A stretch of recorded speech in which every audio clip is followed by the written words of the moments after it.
What's going on, everybody? Joe Y. Rostick here, your friendly neighborhood pastor, coming at you live on a Monday morning.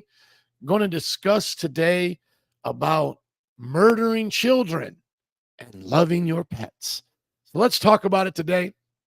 Share if you care.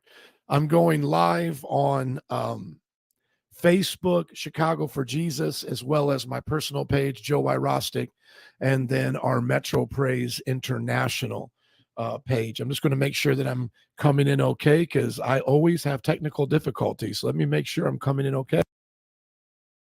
All right. I'm actually doing good this time. What's up, everybody? Hope you are doing good. My name is Joe, and if you forget, I'll put it back up there, but I don't think you guys need my name right now. So I'm going to be removing my name, and we're going to just hang out. And I want to discuss some things with you today about how people in our culture have so much love for their pets, but so little love for the unborn. It's like we are just like enamored. We are enamored with loving our pets and possessed, like what some would say, even demonically possessed with murdering children. Think about that. Abortion, murdering children. It's not murder. What is it? Is the unborn living organism? Let's say it this way, because sometimes people say abortion is a parasite. Let's just think about it like this: is what is in the mother's womb alive? Okay, so to get rid of it, you have to kill it. Okay. So it's alive. So it's living. What kind of a living thing in it is it? Now, by definition, a parasite is another kind of organism not related to the organism that is its host, and it feeds on it. Right. So I'm going to be using chat today to help me out, which, by the way, at this stage and age in my life, Chat GPT is just amazing. I love it so much. Why? Because it does all the research for me. I don't rely upon its research just blindly, but I do trust it in a lot of ways when I can, verify it in other ways, and I can see that it's doing a good job. And then I just start plugging more and more into it. And it's kind of like Wikipedia. Until you have a reason not to trust it, it's okay to go in that direction. Like, for example, I'm a professor in Bible college, and I said, I've used Wikipedia back then. Now I use chat for, just quick definitions on Trinity and so forth. And having all these books back here, I've never run into an issue where it's contradicted what I've had. And they've done studies on it and compared it to the like Encyclopedia Britannica, and it did really well. And I think chat will be doing well as good. So good to see you, Sister Virginia. God bless you. Praying for Ohio as well. As our habit is, whenever I do a Chicago for Jesus live feed, if you want me to pray for your area, and if you're out winning souls in a specific area, let me know, and we'll come in agreement with you for your outreaches and what you are doing for the Lord. Today is going to be kind of chill. I will try to keep it, moving, but I do want to make it a little bit more chill. Makes it funner for me when I do these things instead of just like boom, boom, boom. I know some people like it like that, but man, those are hard to put together. It takes a lot of editing. I'd rather just do it on the fly. And then when I do it like this, I can, kind of learn with the people, right? So what is a parasite? Okay, so sometimes people trying to get away from the abortion, being murder. They'll say a parasite, a child is a parasite or a fetus is a parasite, which just means an offspring. Okay. So a parasite is an organism that lives on or inside another organism called the host. Now, isn't that what I just said right there? So a parasite by definition is a different organism than the host. Most of the time, you don't have the same kind of organism feeding on the other kind of organism as a host. So let's just ask chat right here. So can a fetus in a mother's womb be considered a parasite? Now, you'll notice I spell a lot of things wrong, but it will get it. It will help it out.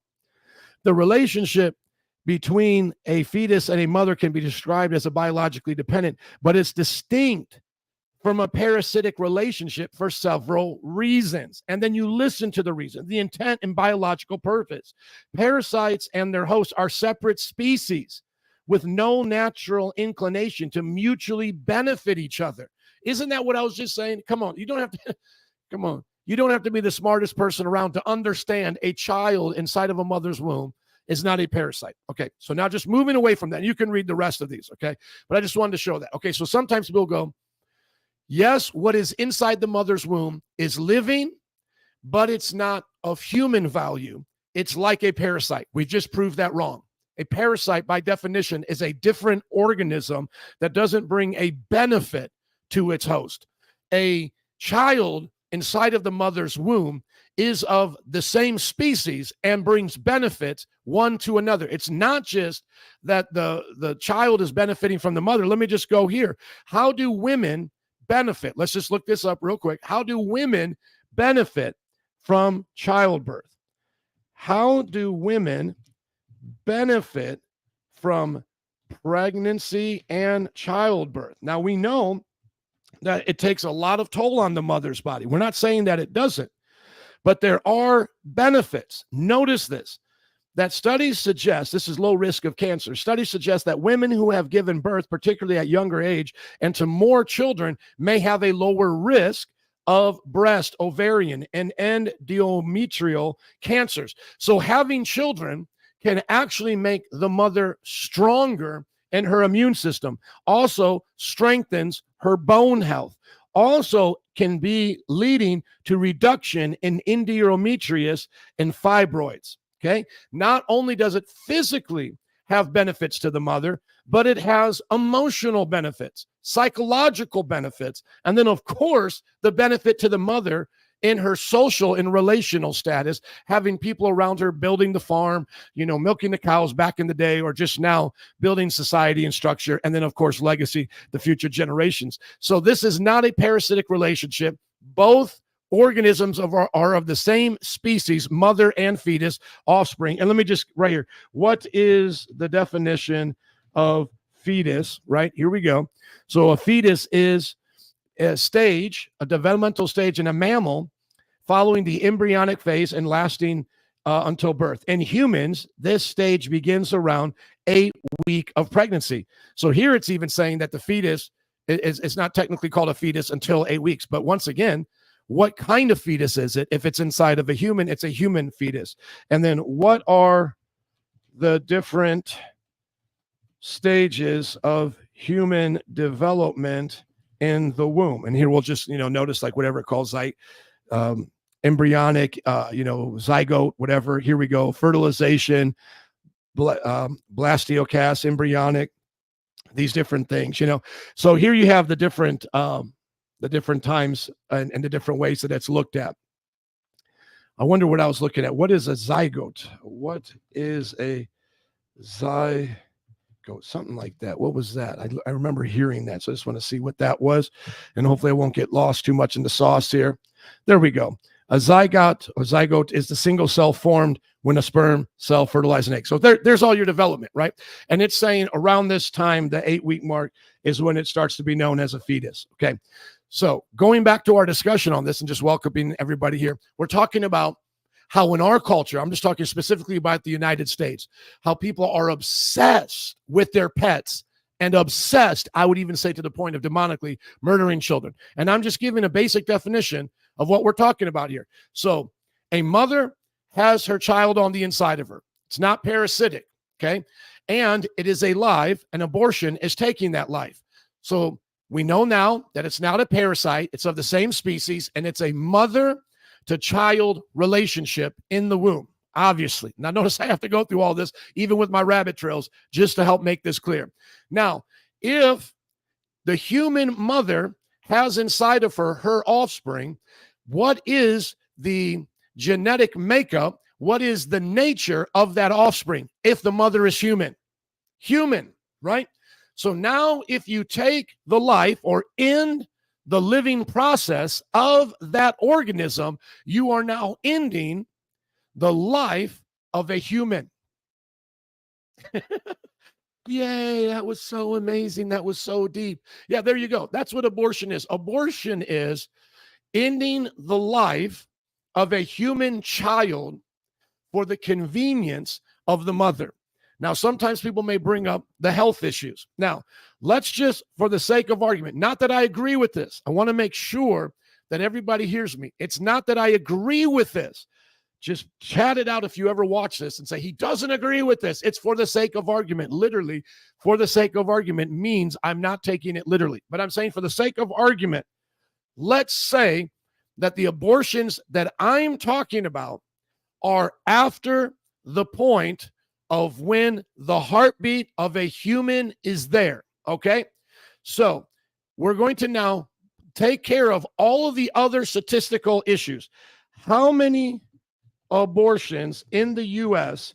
are due to the mother's health at risk? And I know that there are tons of arguments from the pro-life abolitionist side that show that even these cannot be taken serious, because sometimes doctors, as we just had, praise God, we had a family in our church give birth to twins. They had all of these prognoses given towards their pregnancies, and thank God none of it came to pass. So who knows what happened if they would have listened, including that their children would have had Down syndrome. But they were totally willing to go hard for God and whatever that was. Okay, so notice this right here. This study found about 4% of women cited about 4% of women cited risk to their physical health as a reason for seeking abortion. So now we're talking about just minusing 4%. Okay, now just track with me. You're going to get why I'm doing this. How many abortions in the U.S. were because of rape or incest? Which, by the way, rapists love abortionists and abortion facilities, as well as those who commit incest, because it hides the crime. Okay. Now, about 1% in the U.S. are due to rape and 5% due to incest. So let's say 2%. Now watch this. So according to the stats, 4% for health and around 2% for rape and incest. Correct? Okay, so track with me here. We're doing it together. Okay, not quite. Now just put it all together then for me then. Give me the whole number. Okay. Okay, so together, rape, incest. Okay, so I was saying maybe I was doing a little bit high in the U.S., not 4%, 2% respectively. Okay, let's make sure I got this right here. It says health risk. Now notice this. Oh, see, it gave me the stat here, just where you got to check them. And of course, you can ask for, you can say cite and give me the information there.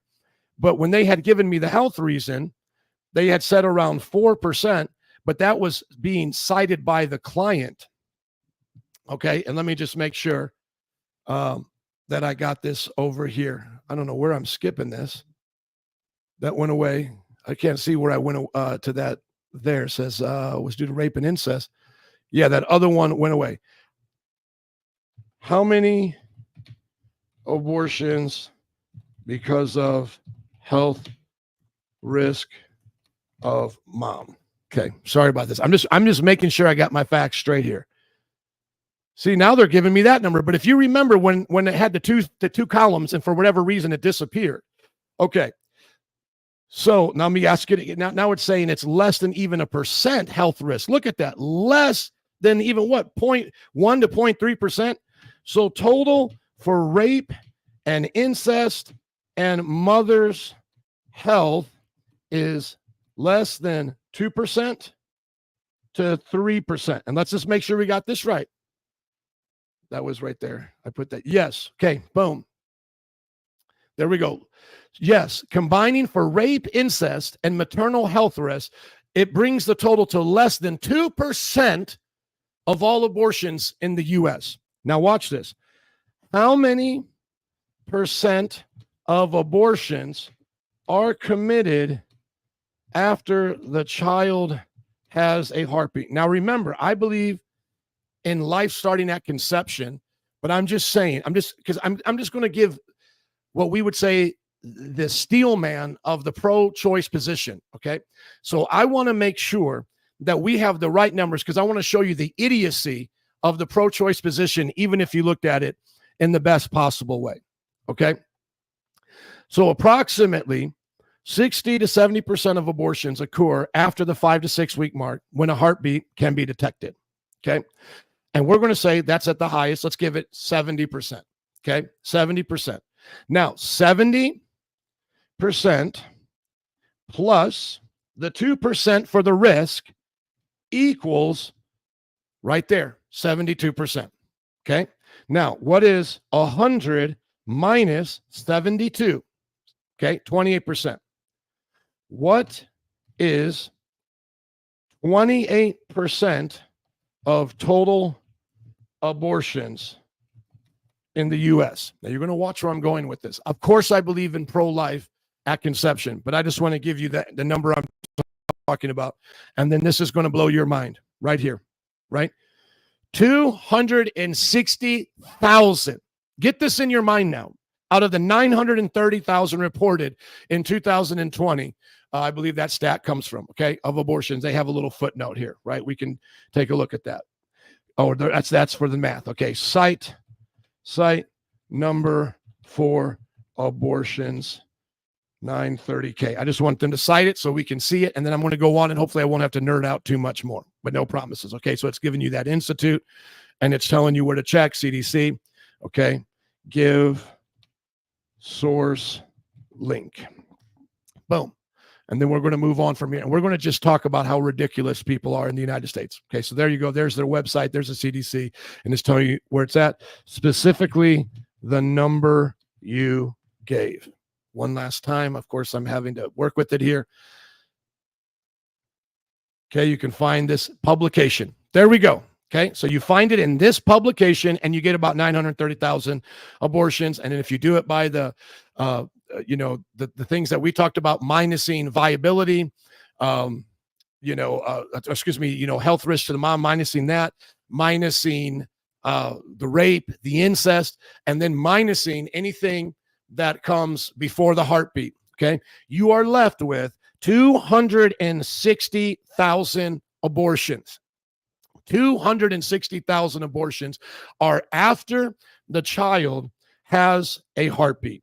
Okay, so we can see that it happens after the 7-week mark. So we're just going to look here, 7-week fetus, human. Okay, so this is what we're looking at, about the size of a grape or a coffee bean at the 7-week mark. Okay, and then there's probably going to be more pictures to look at. That's what we're looking at, and we're looking at in the United States, 260,000. If I cannot get a pro-choice person to acknowledge what I'm talking about in the next few moments, that these 260,000 abortions are absolutely, I'm not showing you this picture. Give me a second. Let me come out. If I cannot convince a pro-choice person that these 260,000 murders of this is not actually what it is, a murder of an innocent life, then we have no business arguing where life starts, which we already know the majority of biologists say life starts at conception. We already have that. And let me just show you that stat as well, that the majority of biologists, life starts at conception. Okay. This is just one of those things that I just want to do with the stats and the facts. It may feel a little classroom-like, and that's okay, and I hope that it blesses you. Yes, according to scientific consensus, human life begins at conception or fertilization. And then here you have the National Institutes of Health having published this article here that comes with the 96% rate. 96% affirm the fertilization view. Who is that 96%? That is out of a recent study of biologists out of 1,058 academic institutions around the world. 96% consensus. That is about as high as you can get. Okay, now watch. If I cannot now convince somebody with a rational mind that over 200,000 abortions are wicked because they are taking the innocent life of a human, then there is no hope for any other debate. Do you guys get that? Because yes, I believe that those who have had the tragedy of incest, sorry, not a funny subject, but it's funny that I said incense, because I literally struggle at pronouncing words and I get paid to talk for a living. Please pray for me. If we cannot help the pro-choice, pro-abortion side see that there is a moral issue with 260,000 abortions, we will never get them to see that in the case of incest and rape, they should still be pro-life, or that before heartbeat, they should be pro-life, or adopt the position that the majority of biologists have, that life starts at conception. If we cannot convince them of the 260,000, then there's no way we can convince them of the other 700,000, if that makes any sense, okay? That was my point in going on that nerd trip. Now, I want you to watch this. I plugged in, and this may sound silly, but I plugged in these stats about pet food consumption in our nation, and the care we have for pets, with this in mind, because I'm going to show you a video in just a minute of us preaching out in front of the abortion clinic and people coming up with their pets, and the abortion workers loving the pets while escorting mothers to death to kill their children. Okay, now notice this. So I said to myself, there just has to be something wrong here in people's thinking.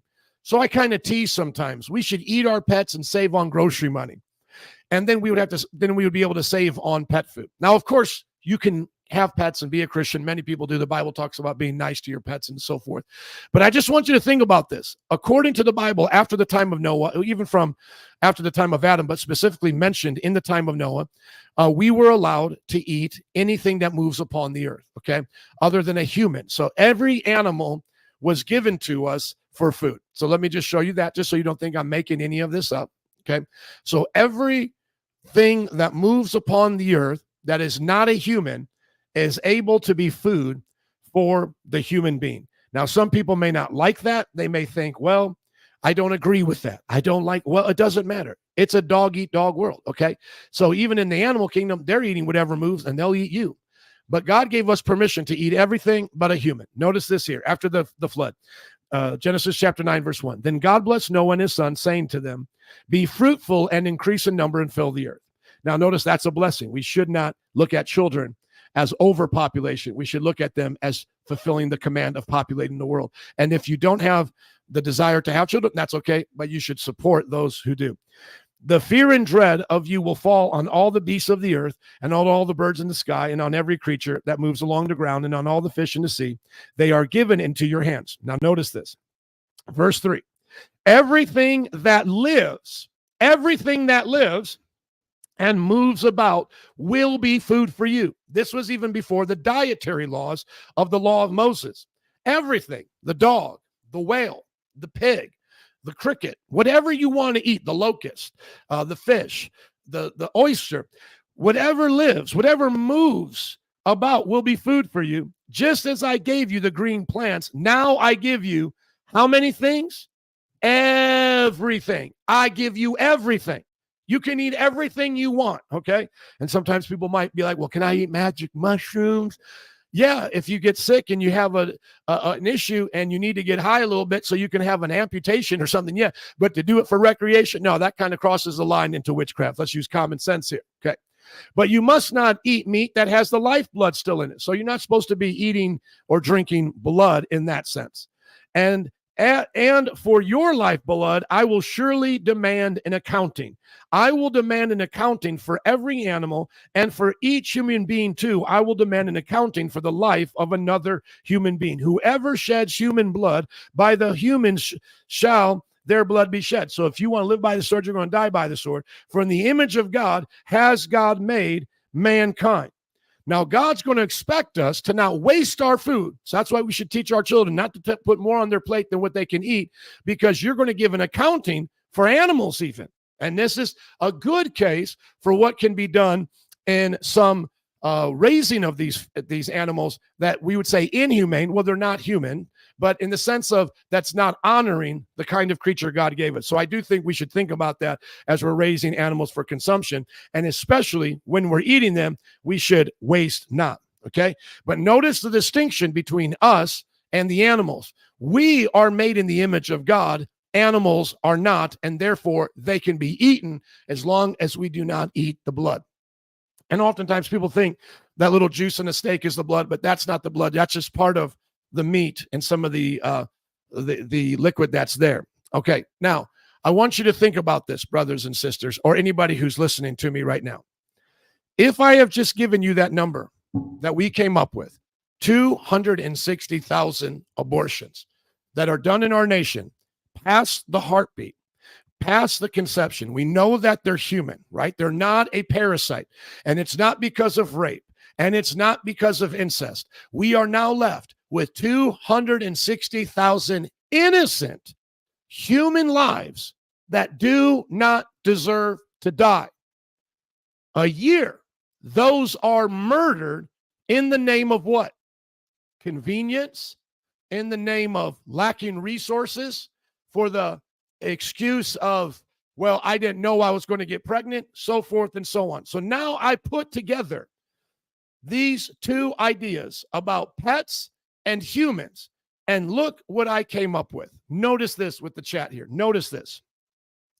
930,000 abortions. Okay. And notice how many, and let's just change this number.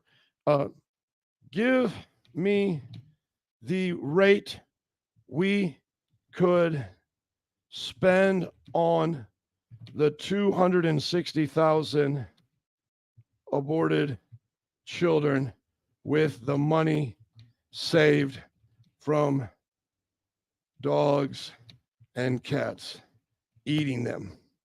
Okay. That's what I said before. Let's say we just ate our dogs and cats, like we just ate them, and then now we don't have to take care of them anymore. Now notice this right here.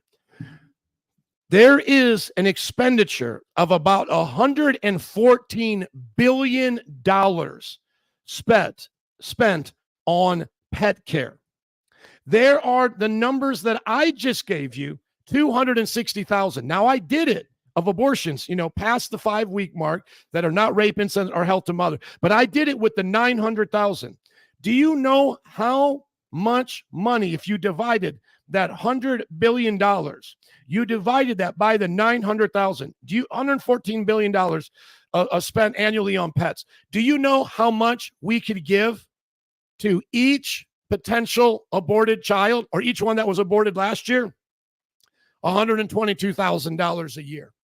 Think about that. And then the number that I was giving you, making that number even smaller to say, could we just agree on this? Could we just agree that after it's not anything to do with rape or incest or a health to the mother, and it's after the heartbeat, could we all agree that that kind of an abortion is wicked and evil? And they would say, yes, they should. 260,000 children could be given $400,000 a year from what we spend on our pets. Let that sink in. 114 billion spent on pets a year. 260,000 children aborted, 28% of the total abortions that we got from our number up here after we minused everything, 260,000, right? What does that leave us with? $438,461.54 per child. And you want to try to convince me, or I should say the world wants to try to convince me today, that we don't have a sin problem that makes us dumb and ignorant. We are literally feeding our pets the resources that we could be giving every unwanted child that goes into an abortion clinic. We are literally giving our pets these hundreds of thousands of dollars that could be spent towards our children. And you think it's a resource problem? It's not a resource problem. It's a mental problem. We're sick in the head. We need our brains checked. We need to be born again. We need to be brainwashed by the Holy Spirit. Come on, somebody. And now I'm just going to show you this right here so you can see it for yourself. Here we are preaching the gospel and trying to adopt babies in front of the Family Planning Associates, FPA, out here in Chicago. And of course, there's no family planning happening here, but simply the murdering and the destruction of families. Now, notice, we're all chilling out here. We're having a good time in the sense of doing our best to preach. But these escorts, what they're known as is escorts, are leading the mothers to slaughter their children. Think about that. They are there to work in the slaughterhouse of the innocent children. Worse than even the Holocaust. Okay, that's what they are a part of right now. And I would challenge you to watch Nazis' Nurses as a documentary on how the nurses of Nazism did most of all the disgusting behavior. They were on the front line enacting the gas chambers and all of those experiments. They were the touch point for what was going on almost more than anybody else, even more than the soldiers and all of that. You can learn about how the nurses were involved in those death camps. And here you see that's what these women are doing. But notice this. Notice in just a few moments, what is going to happen as we're preaching to them. What is going to happen is that you are going to see pets come by on a leash. And whereas these women were showing no compassion to the unborn. Remember, I showed you the baby inside the mother's womb that has a heartbeat. Now, notice what they do to the pet. Notice they reach out to touch the pet. They don't want to touch the child. They don't want the child to live to have this experience, but they want this pet to be treated with the care that they should be giving the human. This pet, according to our God, is food. Now, you may get some therapy out of it and you may have some enjoyment with your pet, but according to our Bible, according to Genesis, this thing was given to us for food. And I believe they've done some studies on what happens when people die with their pets and how the pets will even eat them after a certain time. Okay? So I want you to think about this. These pets, which would have the potential to even eat us if they weren't tamed at this point, or even after being tamed, could still possibly eat us if they get hungry enough.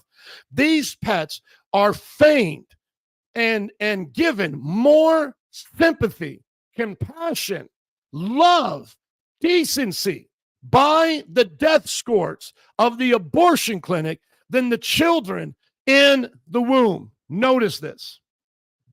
Petting, loving, talking, spending time. Now, I have watched at abortion clinics, those pets come and actually pee on the wall of the clinic, and then still goo goo gaga over these pets when they will willingly lead children to the slaughter. And notice here, in just a few moments, a child inside of a mother's womb will come, and instead of protecting the womb, caring for the womb, wanting to reach out, thankfully this was a slow day, instead of wanting to reach out to the mother to spare the child.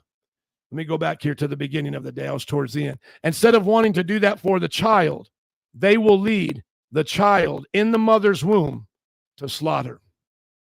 Forgive me for not getting the exact time frame. There we go. Of one of these women coming to abort their children.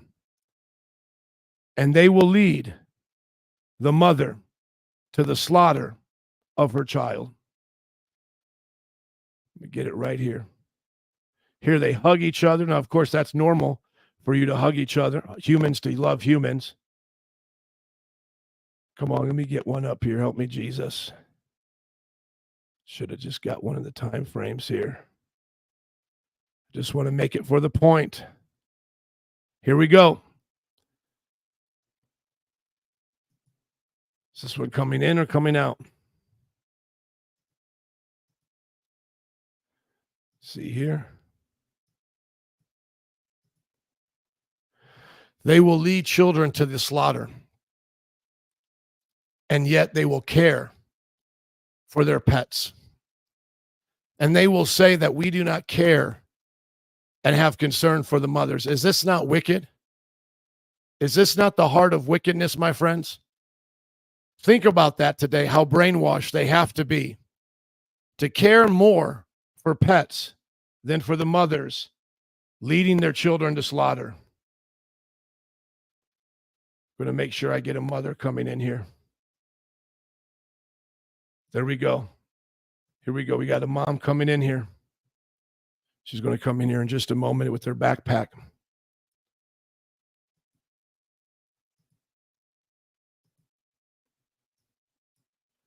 Unbelievable.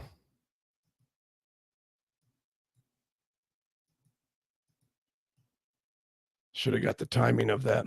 I'm so sorry, guys. Any questions about what we talked about? Of course, when you want to show somebody going into the clinic, can't show it right now. Want to find someone going into the clinic. My brother says here they're brainwashed. Absolutely. That's exactly what it is. Brainwashed.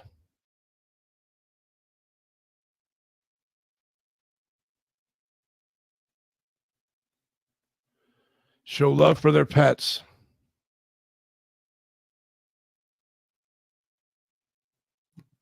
And death to the children.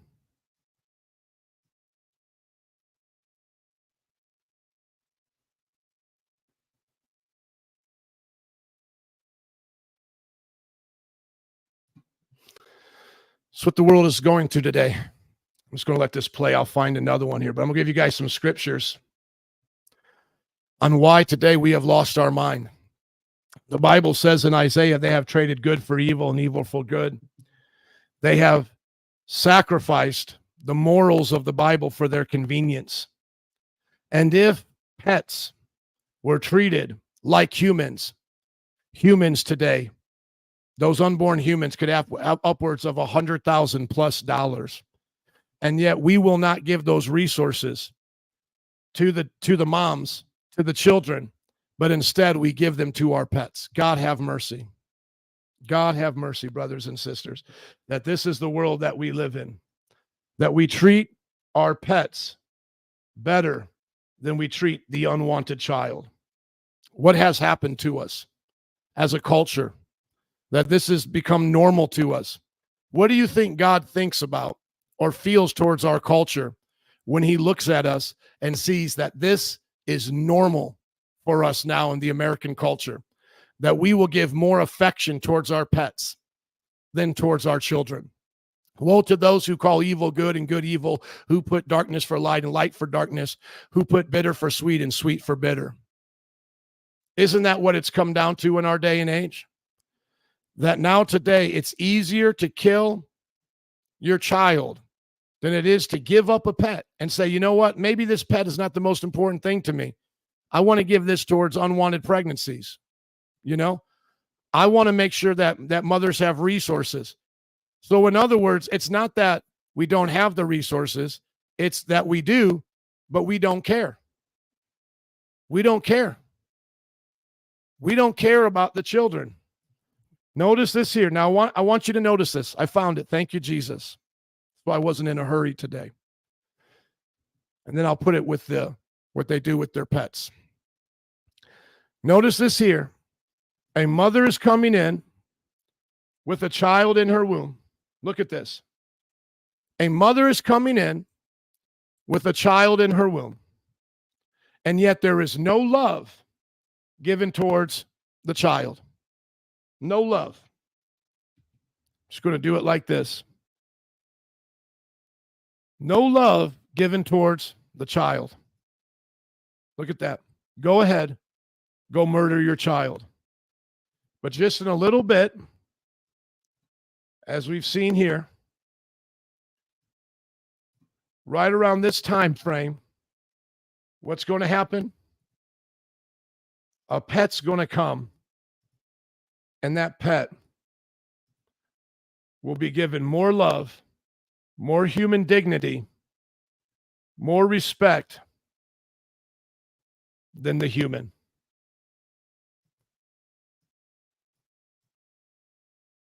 Look at that. There it is. Look at that. Here we go. Watch this right here. There you go. What has happened, brothers and sisters? What has happened in our culture that now we live in such a way that people have more love and respect for their pets than they do the creation of God? I'm telling you, this is what it looks like when you trade evil for good and good for evil. This is what it looks like when you no longer have a moral compass. When you no longer have a moral compass, you can't tell right from wrong anymore. You don't know right from wrong. And that's what happened in our culture. We no longer know right from wrong. God have mercy on us, man. So I want.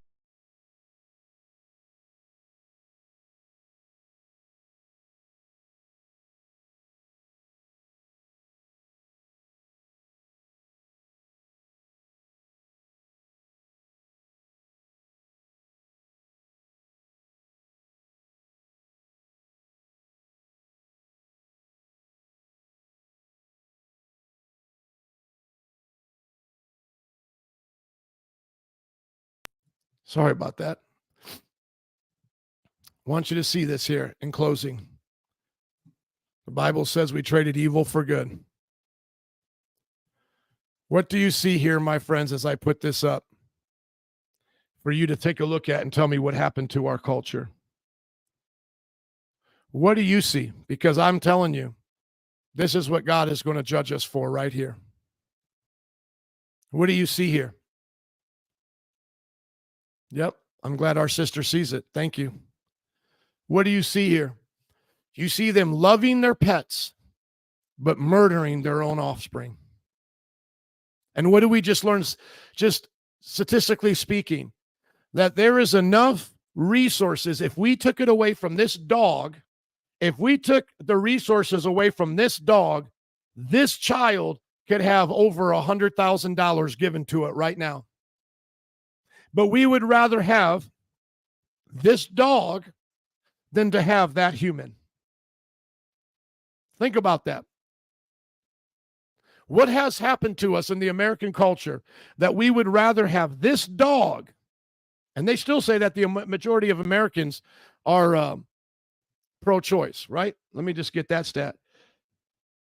How many Americans are pro-choice? And we'll say percent-wise. Put that in there. Yeah, 63%. And let me just put this here as well. Because remember, for the sake of argument, not that I am any way believing that we should only have like a heartbeat bill or something like that. I'm just saying if we can't agree upon this as being evil, right here. So that's 7 weeks in the womb. We looked at once they have a heartbeat, right? We looked at once the child has a heartbeat, that there are 260,000 abortions in our country once a child has a heartbeat. We would rather give 63% of Americans believe that it is better to give your resources to what is your dog, what is your food, what is your cat, what the Bible said you could eat, than to the actual fruit of our own wombs. And thank you, Brother Isaiah, because that's exactly where I was going to go next, is they worship created things rather than the Creator himself. That's exactly it. And the value of human life is seen as nothing as they are taking God out of the picture. That's exactly right, my brother. As we have forgotten as a culture our God, as we have forgotten our God, we have forgotten our morals. Think about that. As we have forgotten our God, we have forgotten God, our God-given morals. And another way to say it would be, as we have lost our foundation of God, we have lost our foundation with God, we have now lost our mind. For although they knew God, this is Romans 1:21 and onward, they neither glorified him as God nor gave thanks to him, but their thinking became futile and their foolish hearts were darkened. You have to have a darkened heart to not get this. Although they claimed to be wise, they became fools. Is this not the height of folly, my friends? And exchanged, think about this, the glory of the immortal God for images made to look like mortal human beings, birds, animals, and reptiles. Therefore, God gave them over to their own sinful desires of their hearts, to sexual impurity. So when they started worshiping themselves and the idols that they made, God gave them over to perversion. Is it any coincidence that whenever we leave God, we leave his morals and we start acting in sexual perversion and murder and all of these things? And they gave their bodies over to the degrading with one another, and they exchanged, verse 25, they exchanged the truth about God for a lie and worshiped and served created things rather than the Creator, who is forever praised. Amen. He even gives God praise in the middle of that rebuke. I'm going to show it one more time now that I put it all together. And I hope that you've gotten it, friends, because this makes the point so clear. We would rather give our attention and our emotions to pets than to the unborn. Thank you, my brother. I'm trying to preach. God bless you. Hope you're having a wonderful day. Come on. I'm going to put this up on my Facebook, on my Joe Wyro Facebook, Joe Irosic Facebook. So please share if you care. I'll make it look a little cooler than this. But notice this. They would rather serve the created thing and make this their idol than serve the Creator, who said the children are what's most valuable. And because they don't see it, they live in folly. And of course, I believe we should do this for all the abortions. And if you take the 900,000 abortions by the 114 billion spent on pets, that's over 100 and I believe 20,000 per child. I just did it for the most simplest argument, taking out rape, taking out incest, taking out anything before a heartbeat, and you're still left with 260,000. You're left with 260,000 abortions. So what kind of idiocy, my friends, are we living in today? That we cannot see that the value of a child is worth more than the value of our pet. And it would be 122,000 if you counted all 900 abortions. That's the resources that we would have. Brothers and sisters, I hope that you wake up, that you get out there and you do something good in the world and bring about the truth of the gospel so that people can see that they are deceived. It's no different than that.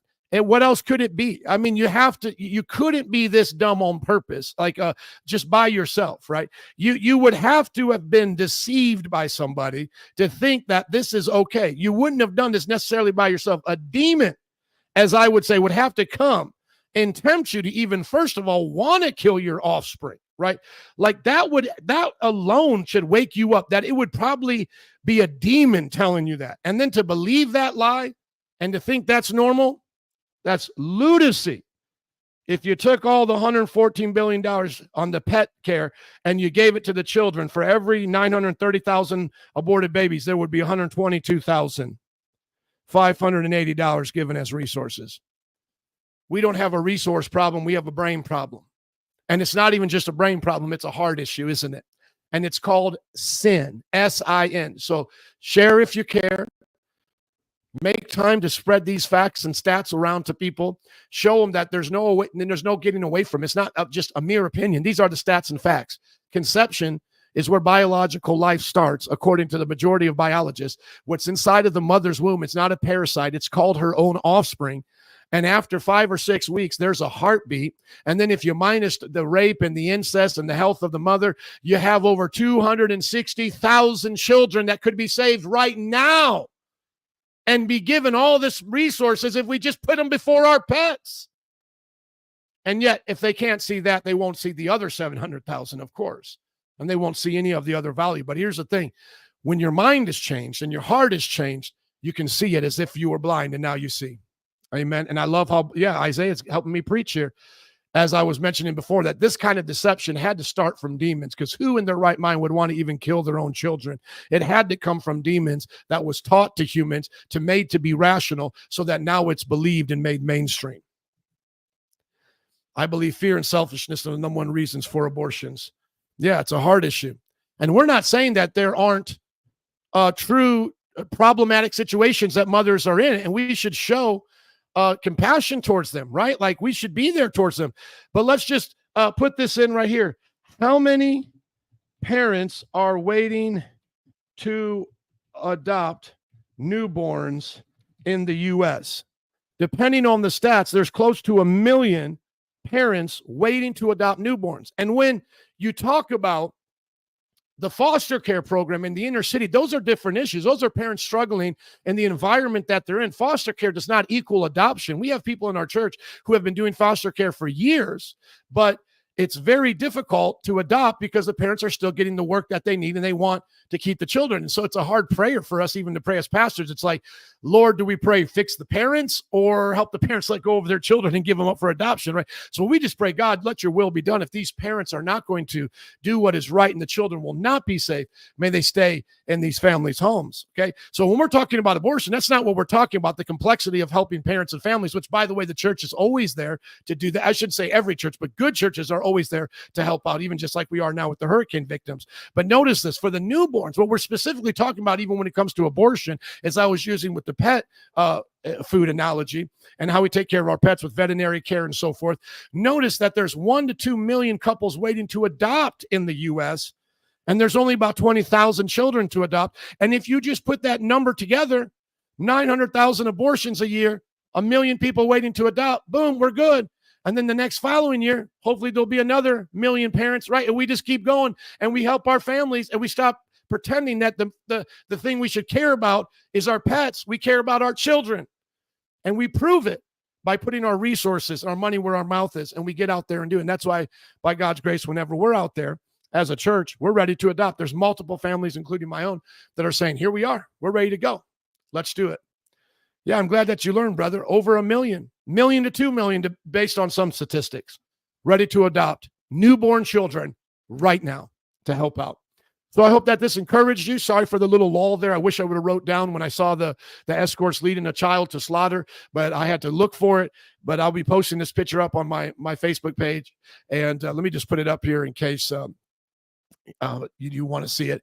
My name, that's our website. Let me put up a new banner here, just in case you don't have and you're watching it from a different channel. If you just follow me at here, at Joe I. Rostick, you'll see some of the things that I post on my personal page. God bless you. Have a wonderful day. Thank you for stopping by.